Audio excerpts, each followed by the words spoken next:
Leví, som Kika a s láskou vás vítam pri vašom nadčasovom výklade na tému práca a kariéra. Tento výklad je pre vás pripravený, aby vám pomohol objaviť, ako ukázať svoje talenty a dosiahnuť úspech bez vyhorenia. Pripravte sa na správy, ktoré vás nasmerujú na správnu cestu. Milé leví, vaše svetlo má byť videné. Nebojte sa postaviť do centra diania a ukázať svoje talenty. Je čas na to, aby ste sa prejavili a ukázali svetu, čo všetko dokážete. Tieto karty vám prezradia, ako dosiahnuť úspech a zároveň si zachovať vnútornú rovnováhu.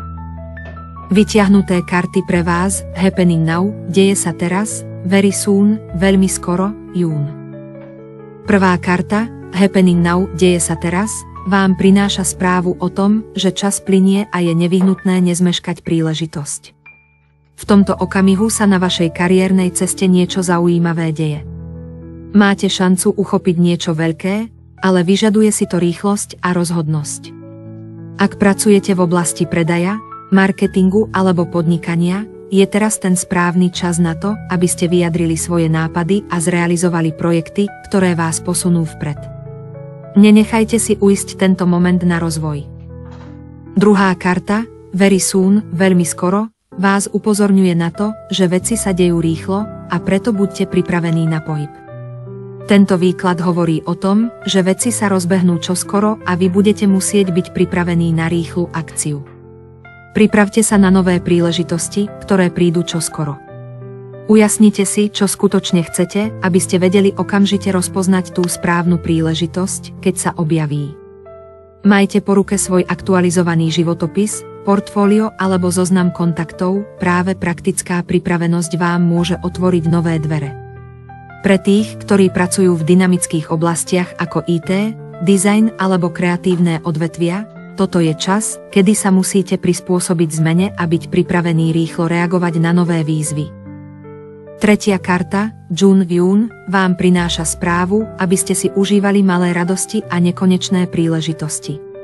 Tento čas je o odpočinku a znovu objavení krásy v jednoduchých veciach. Je dôležité si dopriať čas na načerpanie energie a vychutnať si krásu, ktorú vám ponúka život. Zarate si do svojho dňa aspoň jednu malú vec, ktorá vám prináša radosť, prechádzku, šálku čaju, tichý večer bez technológií.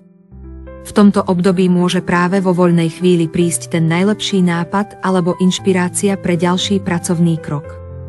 Ak sa nachádzate v náročných profesiách, ako je manažment, alebo ak máte kreatívnu prácu, nezabudnite si nájsť čas na odpočinok.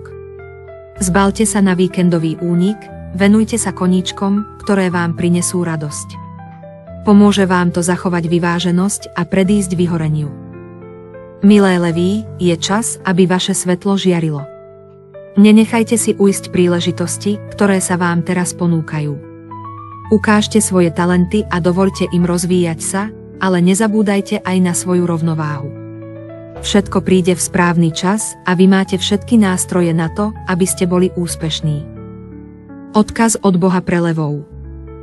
Milované deti moje, vaše svetlo je svetlom, ktoré osvetľuje svet okolo vás. Nebojte sa ukázať svoju silu, pretože váš talent je darom, ktorý vám dávam, aby ste ním obohatili svet. Nebojte sa byť v centre diania, ale nikdy nezabúdajte na rovnováhu. Ak budete pozorne počúvať moju vôľu, budete schopní priniesť úspech bez vyčerpania. Nech vám Boh žehná vo vašej práci a poslaní a nech vaše duše nájdu naplnenie. Nech sa vaša kariérna cesta rozvíja ako nádherný záhradný kvet, prinášajúci radosť, hojnosť a pokoj. S láskou, Kika.